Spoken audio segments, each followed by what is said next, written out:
우리가 지금 계속해서 에이고 에이미 예수님께서 자신을 하나님 되심을 고백하는 그런 나는 뭐뭐이다라는 그런 고백에 우리 6번째 시간을 맞이하고 있습니다. 근데 오늘 그 본문이 시작되는 1절을 보면 예수님께서 나는 참 포도나무요라고 말씀하신 것을 볼 수가 있어요. 근데 이런 표현을 보면 우리가 지금까지 나눴던 나는 생명의 떡이라, 그다음에 뭐죠? 나는 세상의 빛이라, 나는 양의 문이라, 나는 선한 목자라, 나는 참 길과 진리요 생명이라 라는 이 표현과는 조금 다른 그런 특이점을 볼 수가 있습니다. 여러분 찾으셨나요?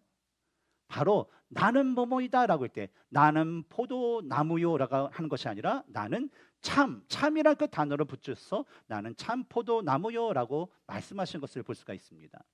그런데 이 말씀을 우리가 조금 더 자세히 들여다보면 어떤 의미를 찾을 수 있냐면 당시에 참되지 않은 가짜 포도나무나 당시에 참되지 않는 불완전한 포도나무가 있었다라는 것이에요. 왜냐하면 하나님께서 심으신 정상적인 포도나무가 있었다면 굳이 예수님께서 참이라는 수식어를 사용할 필요가 없이 나도 포도나무요 라고 말씀하셨을 텐데 예수님께서 뭐예요? 참이라는 그런 수식어를 사용하여서 나는 유일한 참된 포도나무요 라고 말씀하셨기 때문이죠. 구약 성경을 보면 하나님께서 무화과 나무와 감람나무와 더불어서 이스라엘을 상징적으로 표현한 그런 나무가 있습니다. 바로 시편 80편 8절에 주께서 한 포도나무를 애굽에서 가져다가 민족들을 쫓아내시고 그것을 심으셨나이다 라는 그 말씀같이 하나님께서 택하신 백성, 그래서 하나님께서 주신 이스라엘의 영적인 특권을 상징하는 나무, 어떤 나무요? 바로 포도나무가 있었다라는 거죠. 하나님께서 이스라엘 백성들을 자기의 백성과 자기의 나라로 삼으신 것은 이스라엘이라는 그 나라가 크기 때문에, 이스라엘이라는 그 백성들이 똑똑하고 지혜가 있고 크기 때문이 아니었어요. 하나님께서 이스라엘 백성을 자기의 나라와 백성을 삼으신 것은 이전에 하나님께서 아브라함의 믿음을 보시고 그를 사랑하셔서 그에게 맺어주신 언약 때문이었다라는 거예요. 그리고 이 언약을 통해서 하나님께서는 이스라엘을 통하여서 영광을 받으시고 이스라엘을 하나님의 제사장의 그 나라를 삼으셔서 그들을 통하여서 세상의 모든 민족이 하나님께 돌아오기를 바라시는 그런 목적을 가지게 되었습니다. 따라서 하나님께서 택하여 심으신 최상품의 포도나무, 이것을 누구예요? 바로 이스라엘이라는 것을 알 수 있고, 바로 하나님은 포도나무인 이스라엘을 통하여서 모든 민족을 구원에 이르는 아주 좋은 많은 포도 열매를 맺기 원하셨던 것입니다. 그런데 이스라엘이 이러한 하나님이 기뻐하시는 최상품의 포도나무가 되어서 좋은 많은 열매를 맺기 위해서는요, 한 가지 중요한 조건이 있었습니다. 바로 출애굽기 19장 5절 전반부의 말씀인 세계가 다 내게 속하였나니 너희가 내 말을 잘 듣고 내 언약을 지키면 이라는 그 말씀처럼 어떤 조건이 있어요?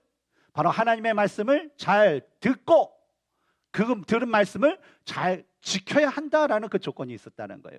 그런데 이 말씀은 예수님께서 이 땅에 오셨을 때에 요한복음 14장 21절에서도 동일하게 말씀하신 거예요.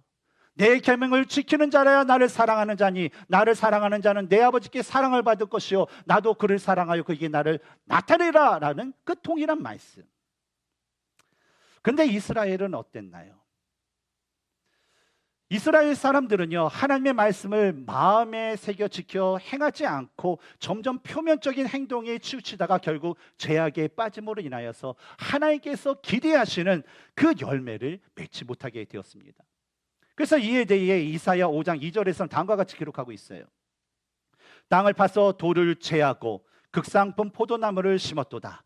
그 중에 망대를 세웠고 또 그 안에 술틀을 팼도다. 이게 누가 하신 거예요? 누가 하신 거예요? 주체가 누굽니까? 하나님이 이렇게 하셨다는 거예요. 왜냐하면 최상품의 포도나무인 이 이스라엘을 세웠기 때문에 이스라엘을 통해서 얻는 그런 포도를 얻고 포도로 인하여서 그 포도주를 만들고 하자 하는 그 모든 준비를 하나님께서 하셨다는 거예요. 그래서 이어지는 말씀 보세요.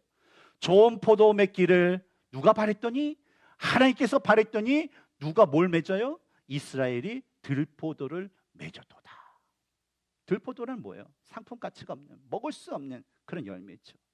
바로 하나님께서 심으신 원래 좋고 귀한 포도나무였던 이스라엘이 그 하나님의 말씀을 믿지 않고 타락함으로 인해서 어때요? 더 이상 좋지 못하는, 더 이상 좋은 열매를 맺을 수 없는 그런 상태가 되었다라는 겁니다. 이로 인해서 하나님께서는 침례 요한에게 마태복음 3장 8절에서 10절의 그 말씀인 그러므로 회개에 합당한 열매를 맺고 속으로 이스라엘이 우리의 조상이라고 생각하지 말라. 내가 너희에게 이르노니 하나님이 능히 이 돌들로도 아브라함의 자손이 되게 하시리라. 이미 도끼가 나무 뿌리에 놓였으니 좋은 열매를 맺지 아니하는 나무마다 지켜 불에 던져지리라 라는 그 말씀을 이 침례 요한으로 하여금 선포하게 하심으로 죄를 회개하고 그에 합당한 열매를 맺을 수 있는 유일한 방법이 누구다? 바로 하나님께서 약속하시고 하나님께서 보내신 메시아 바로 예수 그리스도이심을 예고하게 하신 것이죠.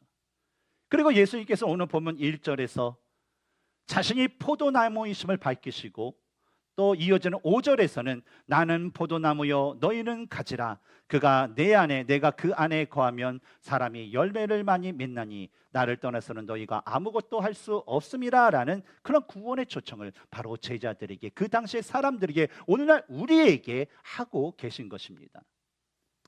그렇다면 우리가 하나님의 그 참 포도나무신 예수님을 통하여서 우리가 많은 열매를 맺기 위해서는 우리는 어떤 모습을 가져야 될까? 어떤 일이 우리에게 있어야 될까라는 것에 우리는 생각해 볼 필요가 있어요. 그런데 이에 대해서 예수님께서는 오늘 본문을 통해서 첫 번째로 예수님께 붙어 있어야 된다라고 말씀을 합니다. 우리 다 같이 한번 2절을 읽어볼까요? 시작. 물은 내게 붙어 있어 열매를 맺지 아니하는 가지는 아버지께서 그것을 제거해 버리시고 물은 열매를 맺는 가지는 더 열매를 맺게 하려 하여 그것을 깨끗하게 하시느니라. 예수님께서는 이 말씀을 통해서요, 참 포도나무이신 예수님 자신을 통해서 열매를 맺기 위해서는요, 어떻게 해야 된다고 얘기했어요? 예수님 자신께 꼭 붙어 있어야 된다라고 말씀하셨다는 거예요. 그러면 우리는 하나님의 뜻대로 예수님을 통해서 우리는 많은 좋은 열매를 맺어야 되는데 그 좋은 열매를 맺는 방법이 뭐예요? 예수님께 붙어 있어야 된다는 거예요. 그러면 여러분, 붙어 있는다라는 것은 도대체 무엇을 의미할까요? 우리가 아이들이 우리 할아버지 발과 엄마 아빠 발을 탁 매달려서 하는 것처럼 그렇게 매달려 있어야 되나요? 우리가 하나님께 그렇게 우리의 있는 힘으로 매달려야 될까요? 그렇게 되면 아무래도 끝까지 매달려 있는 사람은 없을 거예요. 다 힘이 떨어져서 푹 떨어져 있기 때문에. 근데 이에 대한 대답을요, 우리는 예수님께서 3절에서 말씀하신 너희는 내가 일러준 말로 이미 깨끗하여졌으니 라는 그 말씀에서 찾아볼 수 있어요. 여기서 뭡니까? 내가 일러준 말. 이게 누구의 말이라는 거예요? 예수님의 말. 근데 그것을 뭐예요? 믿음으로. 예수님의 말씀을 믿는 것, 그것이 바로 예수님께 붙어 있는 것이다 라고 말씀하신 거예요. 예수님께서 3년의 공생애 동안 말씀하신 것은 무엇이었습니까? 바로 자신이 하나님께서 보내신 그리스도다라는 것, 메시아라는 것, 하나님의 아들이라는 그 말씀과 또 예수님을 믿음으로 말미암아 구원에 이르게 된다라는 그런 말씀을 하셨어요. 그리고 제자들은 예수님과 3년 동안 동고동락하면서 그런 예수님의 말씀을 많이 들었고 또 이 제자들에게는요, 예수님이 그리스도와 하나님의 아들심에 대한 그 고백도 그들에게 있었다는 거죠. 그리고 나중에 성령님의 그 임재를 통해서 이들은 자신의 그런 연약함과 죄를 온전히 회개하고 예수님에 대한 자신의 입술의 고백과 자신의 그 마음의 고백이 하나가 되었는데, 바로 예수님은 이러한 제자들이 가지고 있는, 그리고 가지게 될 이 총체적인 믿음에 대해서 바로 3절에서 말씀하신 것입니다. 마찬가지로 여러분, 죄로 오염된 인간이 죄의 문제를 해결할 수 있는 방법, 그것은 오직 예수 그리스도의 말씀을 믿는 것입니다. 왜냐하면 단순히 예수님의 말씀을 많이 듣는다 해서, 우리가 예수님의 말씀을 많이 안는다고 해서 우리들의 죄가 깨끗해지는 것이 아니에요. 말씀을 듣는 계기를 통해서 성령 하나님께서 역사하시고, 우리가 말씀을 읽는 계기를 통해서 성령님께서 역사하셔서 우리가 가진 죄에 대한 그 찔림을 받아서 우리가 비로소 하나님께 회개할 수 있는 것이고, 그러므로 해서 예수 그리스도를 구세주와 주님으로 믿고 고백하는 바로 예수님을 통해서만 받을 수 있는 그 죄 씻음을 우리는 받게 되는 것이기 때문입니다. 오늘날 수많은 교인들이 예수님의 말씀을 듣기 위해서 매 주일마다 그 교회에 나오듯이 예수님께서 이 땅에 오셨을 때도 수많은 사람들이 예수님의 말씀을 듣기 위해서 예수님이 어디 가신지 예수님을 따라가서 예수님의 말씀을 항상 듣고 예수님이 행하신 놀라운 기적의 일들을 많이 경험하게 되었습니다. 그런데 고린도전서 15장에 있는 사도 바울의 그 기록에 의하면 예수님께 남은 참된 제자, 바로 예수님께서 죽으시고 부활하시고 승천하시는 그 순간까지 함께 있었던 제자들에 대한 그 기록을 보면 대략 514명 정도밖에 남지 않았다라는 거예요. 근데 퍼센테이지로 우리가 계산을 해보면 우리가 뭐 여러 가지 예수님의 그 따라다니는 사람들에 대한 기록이 있지만 우리가 너무나도 잘 아는 오병이어에 나타냈던 그런 사람들, 기록된 사람들이 몇 명이었습니까? 5,000명, 남자 성년만이 5,000명. 그리고 거기에는 아이들도 있었고 여성도 있었어요. 그래서 추정하는 게 대략 최소 10,000명 이상이다라고 가정을 합니다. 그러면 10,000명 정도가 예수님을 계속 따라다녔다라는 거예요. 어디에 가시든지 예수님이 하시는 것. 그런데 예수님의 그런 하늘로 올라가신 승천의 그 시간에 몇 명이 남았어요? 514명. 이걸 퍼센테이지로 계산하면 몇 퍼센트일까요? 겨우 대략 5% 정도밖에 남지 않았다는 거예요. 5% 정도의 그 사람만이 진정으로 예수님을 믿고 복음의 열매를 맺었던, 복음의 증인의 삶을 살았던 자다라는 것을 우리는 알 수가 있습니다. 따라서 우리가 예수님께 붙어 있기 위해서는요, 어떤 말씀의 지식과 종교적인 그 경험이 아니라 바로 예수님의 말씀을 믿어야 한다라는 것을 우리는 알 수가 있습니다. 여러분, 초대교회 성도가 예수님의 말씀을 믿고 복음의 열매를 맺게 된 이유가 뭔지 아십니까? 데살로니가전서 2장 13절에 이러므로 우리가 하나님께 끊임없이 감사함은 너희가 우리에게 들은 바 하나님의 말씀을 받을 때에 사람의 말로 받지 아니하고 하나님의 말씀으로 받음이니 진실로 그러하도다. 이 말씀이 또한 너희 믿는 자 가운데서 역사하느니라 라는 그 말씀처럼 초대교회 성도들은 그 하나님의 말씀, 전도자들이 전하는 말씀, 전도자들이 가르쳐주는 그 말씀을 사람의 말이 아니라 뭘로 받았어요? 하나님의 말씀을 받았다는 거예요. 근데 여기 데살로니가 교회에 있지만 여러분, 우리가 사도행전을 보게 되면 1차 전도 여행 때 했던 그런 역사, 바로 비시기야 안디옥에서 어떤 역사가 있었습니까? 사도 바울이 안질에 걸려서 심하게 해서 거기서 한 2년 정도를 계속했는데 그곳 사람들이 이런 보기에도 흉측한 그 안질에 걸린 사도 바울을 뭘로 봤어요? 사람으로 보지 않고 뭐요? 하나님의 천사로 봤다는 거예요. 하나님의 메신저로 봤다는 거예요. 그것은 뭘 얘기합니까? 그가 보기엔 흉측하더라도 그는 하나님의 사람이기 때문에 하나님의 사람이 말씀한 그 말씀을 그들이 받고 믿고 그럼으로 인해서 그 지대와 그 인근의 모든 아시아 가운데 복음이 전파하게 되게 됐다는 거죠. 어떻게, 왜 부흥이 됐다고요? 바로 사람의 말이 아니라 하나님의 말씀으로 그들이 받고 믿었기 때문이란 거죠. 따라서 우리가 지금까지 수많은 성경 공부와 수많은 성경 지식을 가졌다 하더라도 우리는 결코 교만해서는 안 될 것입니다. 왜냐하면 여러분, 성경 공부의 횟수와 성경 지식의 그 분량이 중요한 것이 아니라 말씀을 믿는 것이 중요하기 때문에 그렇습니다. 여러분, 믿음이라는 것은 우리가 성경 공부를 많이 하고 지식의 분량이 많다 해서 생기는 것이 아니라 이런 우리가 말씀을 접하는 그 계기를 통해서 성령님의 은혜가 있어야만이 우리가에게 믿음이라는 것이 생기고 성령님의 은혜가 있어야만 믿음이 자라고 성숙될 수 있기 때문입니다. 본문 4절에서 예수님께서는 내 안에 거하라 나도 너희 안에 거하리라. 가지가 포도나무에 붙어 있지 아니하면 스스로 열매를 맺을 수 없음 같이 너희도 내 안에 있지 아니하면 그러하리라라고 말씀하셨습니다.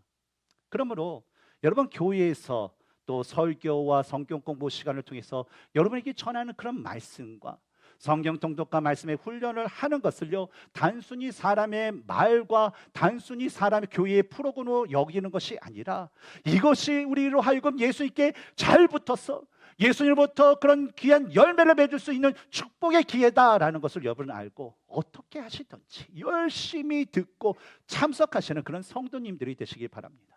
그래야 해서 하나님께서 기뻐하시는 믿음의 열매, 복음의 열매를 날마다 풍성하게 맺으시는 축복된 하나님의 그런 자녀들이 되시기를 주님의 이름으로 축원합니다. 두 번째로 예수님께서는요, 예수님을 통해서 많은 열매를 맺기 위해서는요, 하나님의 돌보심을 받아야 된다라고 말씀하셔요. 1절 다시 보면 예수님께서 나는 참 포도나무요 내 아버지는 농부라라고 말씀하신 것을 볼 수 있어요. 여러분, 포도밭에서 일하는 농부의 역할은 무엇일까요? 너무 어려운 질문이죠. 농부는 뭐예요? 좋은 열매를 맺게 하는 그런 역할을 하고 있어요. 그래서 포도밭의 그 농부는 포도나무에서 포도 열매가 아주 좋은 열매들이 많이 맺힐 수 있도록 그것을 잘 관리하고 돌보는 역할을 하는 것이 이 농부의 역할입니다. 그런데 1절에서 예수님께서는요, 자신이 참 포도나무이며 자신의 아버지 하나님께서는 참 포도나무신 예수님에게서 좋은 열매를 맺을 수 있도록 관리하고 돌봐주는 농부가 되신다라고 말씀하셨다라는 거예요.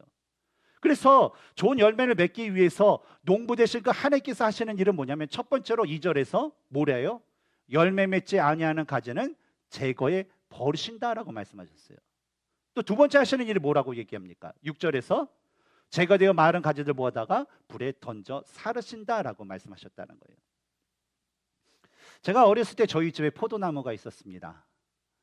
어렸을 때 국민학교 때 있었는데, 이 포도가 이 아버지를 따라서 이 포도나무를 심고 포도나무가 이게 자라고 가꾸는 것을 보면서, 이 포도나무가 잘 자라고 열매를 맺기 위해서는 뭐 이 여러 가지 할 일들이 많더라고요.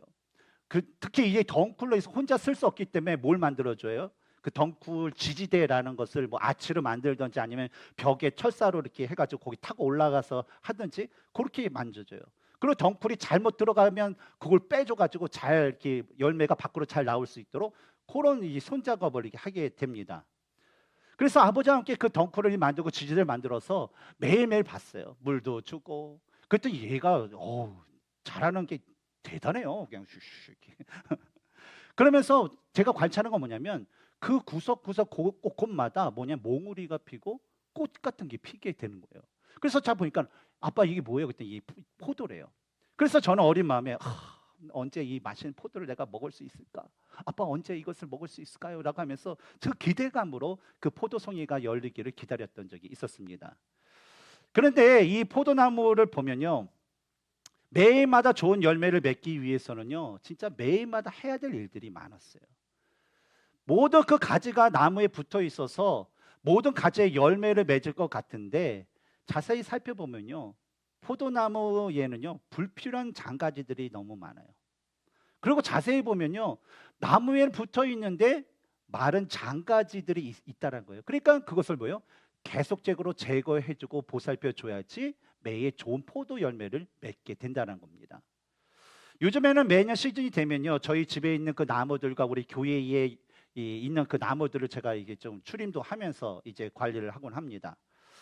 근데 이제 멀리 추림하면서 아는 건 뭐냐면, 멀리서 보면 뭐 가지들이 다 있어서 뭐 풀은 있어서 다 이게 건강하고 예쁜 것 같은데, 자세하게 이게 보면요, 잎사귀가 없는 그 가지들도 있고요, 또 그 안에는요 말라서 그냥 손만 툭 하면 뚝 부러지는 그런 가지들도 있다라는 것을 볼 수 있어요. 그래서 많은 시간이 들어요. 왜냐하면 좋은 가지들 낚이고 어떤 것은 이제 제거해야 될까 걸 살펴보고 하다 보니까 시간도 많이 들고 힘도 많이 들어요. 하지만 어때요? 이 한 나무를 또 잘 케어하기 위해서 정성껏 그것을 이제 돌보면서 불필요한 그 가지들을 제거하게 됩니다. 그런데 이런 관리를 해주면요, 어떤 일이 있냐면, 다음에 시즌이 되면요, 나무에 아름다운 꽃이 피고 잎사귀가 더욱더 예쁘게 자란다라는 거예요. 우리가 작년에 이쪽에 이게 그 교회 벽에 있는 데를 제가 출입을 했습니다. 그래서 이게 딱 그 지붕 올라가지 않게 딱. 근데 요 코너는 제가 이걸 하다 보니까 저희 지민이하고 이렇게 했거든요. 제가 자르고 지민이 갖다 버리고 이렇게 했는데, 두 개를 하니까 너무 힘이 딸려서 두 개는 안 했어요. 그래서 딱 보시면 밖에 나가면 딱 표가 나요. 근데 여기 옆에 보면 매일마다 제가 보는 건, 자르면요 지금 새싹들이 막 자라기 시작했어요. 근데 이것이 조금 지나면, 한 달 정도 지나면 어떻게 되냐면 빨갛고 노란 꽃처럼 그 잎사귀들이 아름답게 피게 됩니다. 이게 추림을 할 때는 너무나도 힘들어요. 시간도 많이 걸리고. 그런데 이걸 한번 하게 되면 이 아름다운 꽃이 피고 아름다운 잎이 피는 것을 보면서, 왜 나뭇가지를 이렇게 가지치기를 하는가에 대해서 좀 알게 되었고요. 또 그 아름다운 그 나무 잎들을 보면요, 왠지 모르는 그 마음의 그 뿌듯함, 기쁨 같은 그런 것이 느껴지게 되더라고요. 그래서 이것을 느끼면서 예전에 어렸을 때 그 어르신들 있잖아요. 뭐 난초를 그 자꾸만 이렇게 뭐 좋은 뭐 고급 뭐 이렇게 청겁으로 이렇게 분무기도 빠르고 이렇게 하면서 이렇게 쓰다듬으면서 막 닦잖아요. 저는 그게 이해가 안 됐어요. 아니 뭐 얼마나 시간이 할 일이 없으면 그걸 하실까 막 그렇게 생각했는데 어, 그게 있어요. 이 왜 닦는지. 왜냐 그것에서 얻는 그 기쁨이 있기 때문에 그것을 하신다라는 것을 저도 이제 세월이 지나 보니까 그것을 알겠더라고요. 농부가 열매 맺지 아니하는 그 가지를 제거해 버리고요. 그것을 모아다가 불에 던지는 이유는 단 한 가지입니다. 뭐냐면 포도나무에서 좋은 열매를 맺게 하기 위한 그런 목적 때문에 그렇습니다. 그래서 그 가지치기를 할 때는 힘이 들어요. 또 어떨 때는 정성껏 이 돌봤던 이 가지를 제거해야만 하는 어떤 마음의 어떤 안타까움과 또 아픔 같은 것도 있지만 농부에게는 뭐예요? 한 가지 목적, 좋은 열매를 맺기 위한 그런 목적이 있기 때문에 그 모든 것들을 기꺼이 감당하게 된다는 겁니다. 하나님께서는 이스라엘이라는 그 포도나무가 하나님께서 심으신 그대로 좋은 상태로 유지되어서 좋은 열매를 맺기를 바라셨어요. 그것을 기대하셨어요. 그러나 이스라엘이 하나님의 말씀을 믿지 않게 되었어요.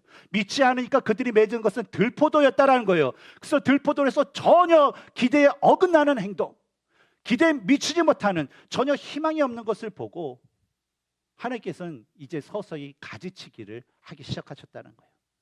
근데 어느 순간에는 이런 가지치기를 아무래도 소용이 없게 되자 하나님께서는 그 원가지를 제거해버리고 좋은 가지를 접붙여서 좋은 열매를 맺게 하셨다는 거예요.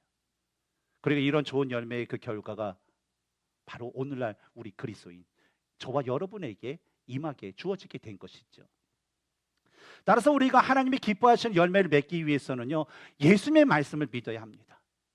그리고 말씀에 합당하지 않는 우리 부분이 있다면요, 하나님께서 우리의 그 불필요한 모습, 우리가 예수님의 말씀을 믿고자 하는데 그것을 방해하는 불필요한 것들이 있으면 하나님께서 그것을 제거해 주셔서 우리가 예수님의 말씀을 좀 온전히 믿고 깨닫고 그리고 성령의 은혜로 믿음의 열매, 복음의 열매를 맺을 수 있도록 우리가 힘써 노력하며 하나님께 그것을 간구하는 우리들이 되어야 될 줄 믿습니다.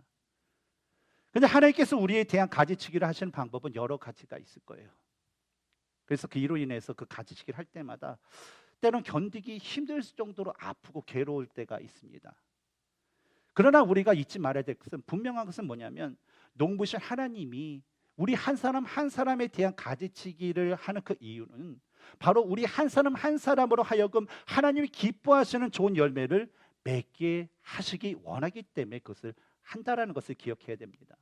그래서 하나님께서 경제적인 문제로 우리의 삶에 가지치기를 하시든 건강의 문제로 가지치기를 하시든 관계나 자녀와 직장이나 세상이나 그 어떤 그 어려움으로 우리에게 가지치기를 하는 그런 어려움이 우리가 닥친다 하더라도 우리는요 그 순간에 조용히 기도로 하나님의 그 뜻을 구하고 찾으면서 하나님께서 우리들을 더욱더 예수 그리스도 안에서 좋은 열매를 맺게 하시게 하는 그런 역사를 우리가 경험하도록 우리는 그것을 소망하며 살아야 될 줄 믿습니다.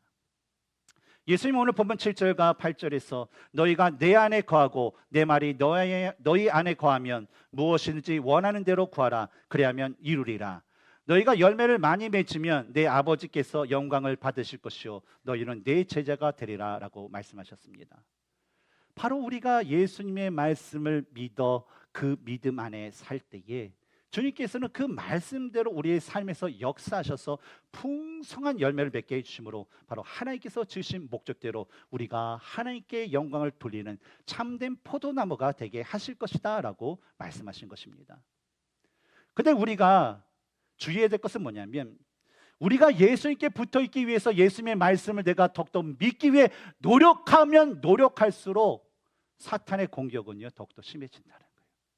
우리가 하나님의 예수 그리스도의 말씀을 읽고 예수님의 말씀을 듣고 그것을 내가 믿으려고 할 때에 사탄은요 바로 예수님의 말씀을 우리가 믿는 것보다 다른 일에 더 집중하도록 만든다라는 거예요. 어느 여객선이 심한 폭풍으로 항로를 잃고 헤매다가 어느 무인도에 난파됐다고 합니다. 그래서 살아남은 그 승객들이 머리를 모아서 우리 어떻게 여기서 빠져나갈까? 어떻게 우린 살아남을까라는 그 논의를 했다고 해요. 그러나 아무리 머리를 맞대고 무슨 모든 방법을 의논해봐도 도저히 이 무인도를 빠져나갈 방법이 없었다고 합니다. 근데 다행인 것은 딱 물품 이게 난파된 그런 것을 이렇게 딱 찾아보니까 몇 달을 먹을 식량과 씨앗이 있다라는 것을 발견하게 되었어요. 그래서 사람들은 그래, 누군가 우리를 구원해 줄 때까지, 구출해 줄 때까지 우리 여기서 사는 날 동안 우리 살아야 되니까 우리 씨를 뿌려서 한번 버티자라는 그런 결정을 했다고 합니다. 그래서 사람들이 이제 영역을 맡아서 땅을 맡아서 이제 땅을 개간하기 시작했어요. 땅을 개간해서 자기가 갖고 있는 뭐 밥 숟가락이든 뭐든 하여튼 도구를 다 이렇게 이용했어요. 근데 땅을 딱 파려고 하는데 갑자기 덜컹 소리가 나는 거예요. 그래서 이게 뭔가 했더니 황금이 발견된 거예요. 근데 저만 발견된 게 저래요. 제가 무인도에 있는 것처럼 한 사람만 발견된 것이 아니라 옆에 있는 다른 사람도 덜컹 금이야. 저것도 금이야. 막 이렇게 소리가 나온 거예요. 완전 이 무인도가 무슨 밭이었어요? 황금밭이었던 거예요. 그러니까 사람들이 이 황금에 눈이 멀어서 어때요? 씨앗을 심을 그 밭을 갈아야 되는데 황금 찾으려고 막 돌아다니까요. 이쪽에서 다 보고 저쪽에서 찾고 야 저쪽에 또 있겠지 또 있어. 그래서 온 무인도를 찾아서 황금을 엄청나게 캤다고 합니다. 근데 이 황금을 캐다 보니까 그런 몇 달의 시간이 지나고 식량이 바닥나게 되었어요. 근데 설상가상으로 이 씨앗을 심어야 될 그 시기마저도 그들이 놓치게 되었다고 합니다. 훗날 어느 탐험가가 이 무인도를 발견했는데 이 무인도에 있는 그 사람들을 발견하게 됐어요. 그랬더니 그들은 모두가 황금더미 옆에서 죽은 시체로 발견이 되었다고 합니다. 우리가 이 이야기를 통해서 우리가 배워야 될 것은요, 사탄이 아무리 황금 보화를 가지고 우리를 유혹해도 우리가 집중해야 될 것은 바로 그리스도의 말씀이라는 거예요. 사탄 마귀가 아무리 그런 금은 보화로 우리를 유혹해도 우리가 해야 될 일은 바로 예수님 안에 거하는 것입니다. 왜냐하면 사탄 마귀가 황금으로 우리를 유혹하는 이유가 뭐예요? 목적이 뭐예요? 우리를 멸망하게 하기 위해서인 거예요. 근데 우리가 예수 그리스도를 믿는 그 믿음에 우리가 집중하고 예수 그리스도 안에 거해야 되는 것은 뭐예요? 우리가 주님과 함께 영원히 사는 영생을 위한 것이기 때문에 우리가 모든 순간에 모든 상황 가운데 집중해야 될 것은 뭐라고요? 예수님의 말씀. 그리고 우리가 해야 될 일은 뭐라고요? 예수님 안에 거하는 것. 따라서 단순히 말씀을 듣고 읽고 배우는 것으로 만족하는 것이 아니라 진짜 그 말씀이 성령님의 은혜로 있어 내가 믿어져서 그 말씀이 내 심령을 변화시키고 우리의 생각과 우리의 삶을 변화시키는 역사, 즉 하나님의 말씀이 살아 역사하시는 그 은혜를 얻기 위해서 항상 주님 안에 거하게 노력하는 우리 모두가 되어야 될 줄 믿습니다. 다시 한번 예수님의 말씀을 우리 마음속에 우리 새겼으면 좋겠습니다. 나는 포도나무요 너희는 가지라.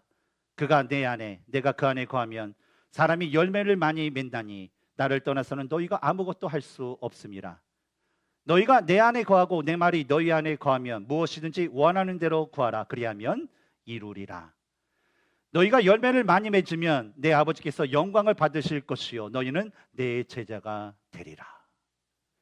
사랑하는 성도 여러분, 참 포도나무이신 그 예수님 안에 거하시고 또 하나님이 기뻐하시는 그런 삶을 살아가시기 바랍니다. 그리고 이러한 삶과 이러한 변화된 모습을 통해서 하나님께로부터 오는 그 풍성한 축복을 얻는 모든 성도님들이 되시기 바랍니다. 이제 오늘 우리가 옆교회로 이제 이전을 하고 다음 주에는 그곳에서 우리가 예배를 드리게 되는데 우리가 지금까지 이곳에서 예수님 그리스도의 말씀을 믿는데 우리가 열심히 노력하고 또 예수님 안에 거할 때에 하나님께서 우리에게 풍성한 은혜를 주신 것처럼 우리가 변함없이 예수 그리스도를 더욱더 믿는 그런 열심과 또 예수 그리스도 안에 거하는 그런 열심을 낼 때에 하나님께서는 우리 교회를 통하여서 이 죄로 가득한 이 땅 가운데 하나님의 그 나라를 세우실 것이며 또 이 땅을 우리는 하나님께 드리며 하나님께 영광 돌릴 수 있는 진정한 하나님의 자녀들 될 줄 믿습니다. 이러한 소망을 가지고 이러한 믿음을 가지시는 저와 여러분이 되시기를 주님의 이름으로 축원합니다.